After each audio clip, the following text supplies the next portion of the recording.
कृष्णा! राजकुमारी!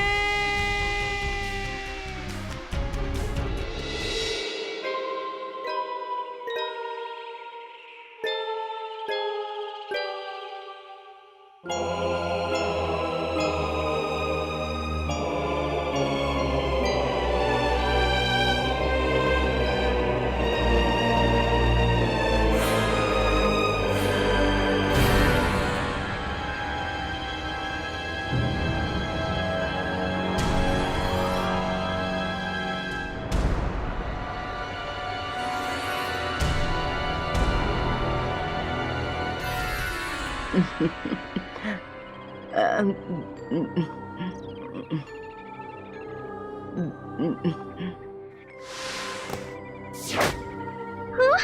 मेरा यंत्र।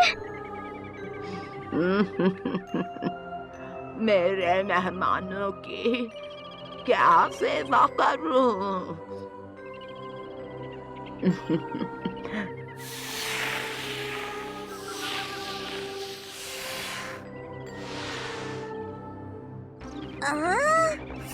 हाँ, मैं जरूर खाऊंगा।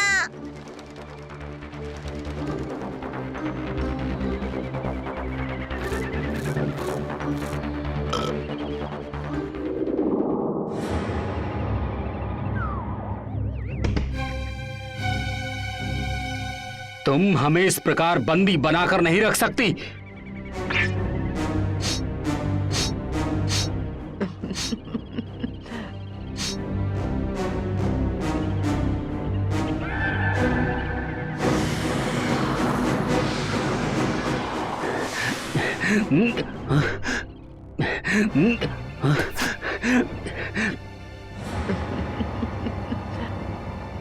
मेरे मित्र और मैं यहाँ अदृश्य बूटी की पत्तियाँ लेने आए हैं। क्या आप अपनी पुष्प वाटिका में से हमें कुछ पत्ते चुनने देंगी? हाँ हाँ, अवश्य।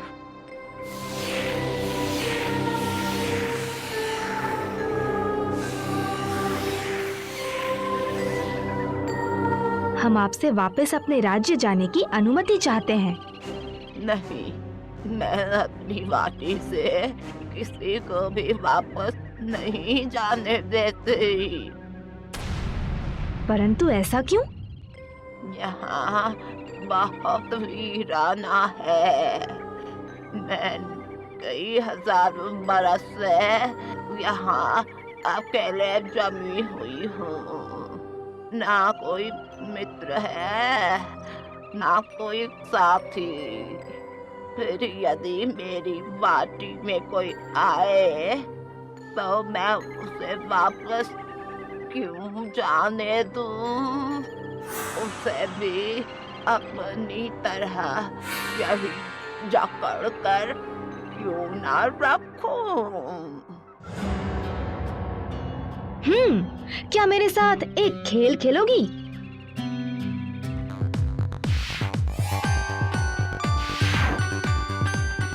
तुम्हारी कितनी ही भुजाएं हैं? एक पंख को पकड़ कर दिखाओ तो जानूं।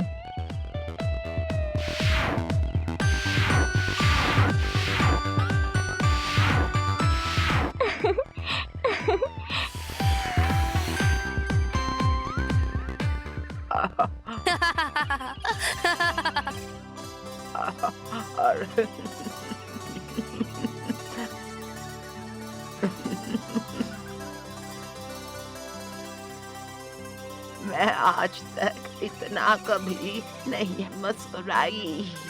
आज मैं बहुत खुश हूँ। पुत्र, मैं तुम्हारा कहा जरूर मानूंगी।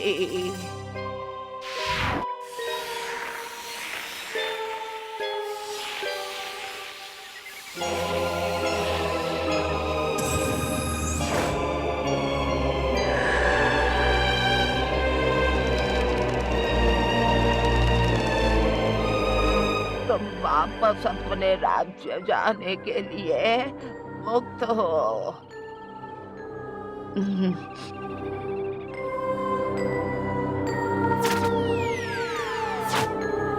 जितनी चाहे बूटी पत्तियां ले लो, पर याद रहे इस बूटी का असर आपकी आँच से नष्ट हो जाता है। अगर अदृश्य रहना हो तो आँच से दूर ही रहना। पुत्र, ये शंख अपने पास रखो। कभी यदि मेरी इस बाटी में दोबारा आना चाहो तो ये तुम्हें यहाँ मेरे पास पहुँचा देगा। मैं जरूर आऊंगा। यमुना देवी, अब तक तुम्हें मेरी शक्ति का अनुमान हो ही गया होगा। तुमने मेरी इच्छा का अनादर करके मेरे क्रोध का परिणाम देख लिया ना। मैं तुमसे आखिरी बार कहता हूँ, अपना पथ वृंदावन से मोड़कर पश्चिम की तरफ कर लो। पश्चिम में तुम दुष्ट असुरों की नगरी है, वहाँ बहकर मैं अपने पानी को दूषित कदापि नहीं होने दूंगी। जरा उस ओर तो देख दुष्ट असुर, वो वृंदावन के 2 बालक कृष्ण बलराम ही हैं, जिन्होंने तुझ जैसे कई दुष्ट असुरों का नाश किया है और अब तेरी ओर बढ़ रहे हैं। तूने यमुना देवी को इस प्रकार बंदी बनाकर अपमानित किया है, उसके लिए अब भी उनके चरणों में गिरकर क्षमा मांग ले। यदि देवी ने तुझे क्षमा कर दिया तो हम भी तुझे छोड़ देंगे।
मुझे क्षमा कर दो। मुझे अपने किए पर बहुत पछतावा है।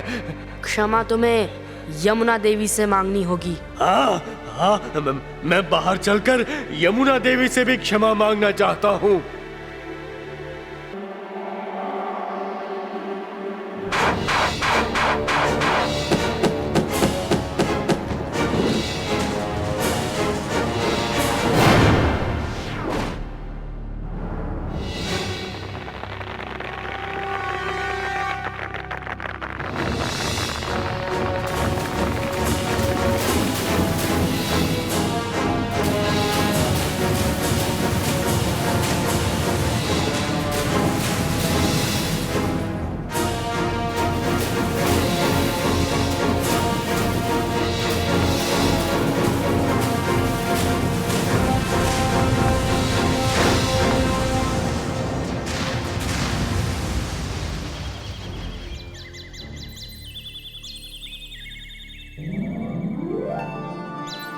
उस असुर ने मेरा प्रवाह रोकने और दिशा बदलने के लिए मेरे पथ में ये पहाड़ गिरा दिया है।